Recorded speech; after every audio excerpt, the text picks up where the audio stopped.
Going to personal growth and development because you think, oh, I need to fix myself, presupposes you need fixing. How do you balance feeling good enough and still wanting to pursue personal growth and development? How do I feel good enough about myself that I can go to a mentor without feeling intimidated?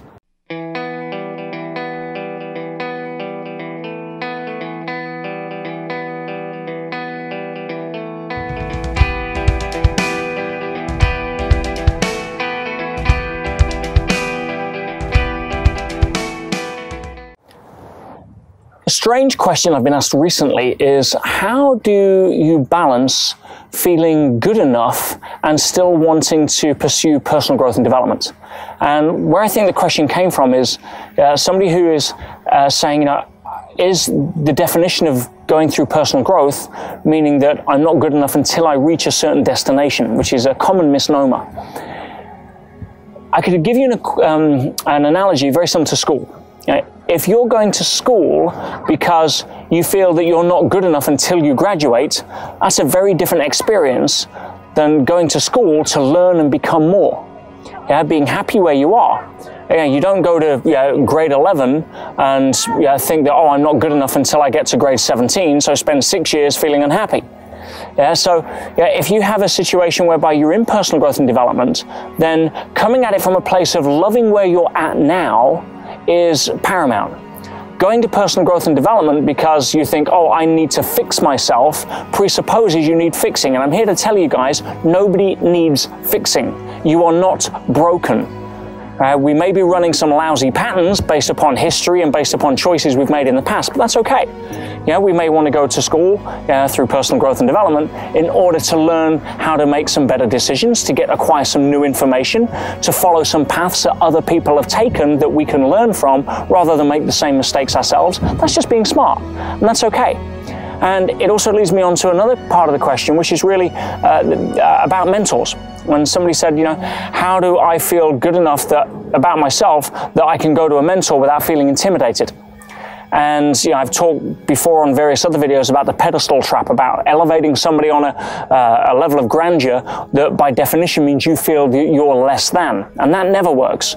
Seeing somebody as an equal, you can admire somebody because they've done something that's been great and outstanding that you'd like to follow, and coming from that place, a place of curiosity and admiration, is great, rather than adoration. As soon as we put somebody on a pedestal, we distance ourselves and we lose that level of connection. It's like me, the last person in the world you want to put on a pedestal is myself, right? I'm as human, I screw up, I make mistakes, I sometimes don't practice what I preach, I sometimes have to remind myself that even when I'm talking, think, wow, that was really good, maybe I should try that myself. Why? Because we're human and it's part of the journey, and it's okay. Give yourself permission to be okay with that. But if you're beating yourself up because you don't think you're perfect by some unattainable standard, then you're in for a pretty long ride. There is no such thing as perfection. There's only direction of travel. Every day I try to get a little better. Do I screw up? Yeah, of course I do. Hopefully. We're not here to get the right answer every time. We're here to be able to make better choices around the decisions we've already made so we can learn and grow and evolve. And that's what personal growth is. It's not about, oh, I don't feel good enough about myself and therefore I go to personal growth, or, oh, I feel good about myself, why do I need personal growth? It's not about that. It's about saying, wow, if I have access to some more information so I can learn and grow and evolve on my own journey of life, relevant to me, nobody else's judgments, then what turns me on? What do I want to go and do and study and learn from and practice? And that will keep you on track for a lifetime of exploration and adventure and making mistakes and learning from them and moving forward and essentially living life to the full at the level that some people are too afraid of or are too proud to be able to engage in.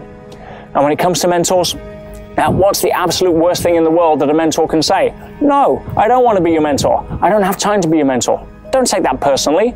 Respect the person, but always approach them from a place of willingness to add value yourself, and always come from a place of equality, because you're both human beings, not, wow, they're a super success and I'm not, so why would they give me their time?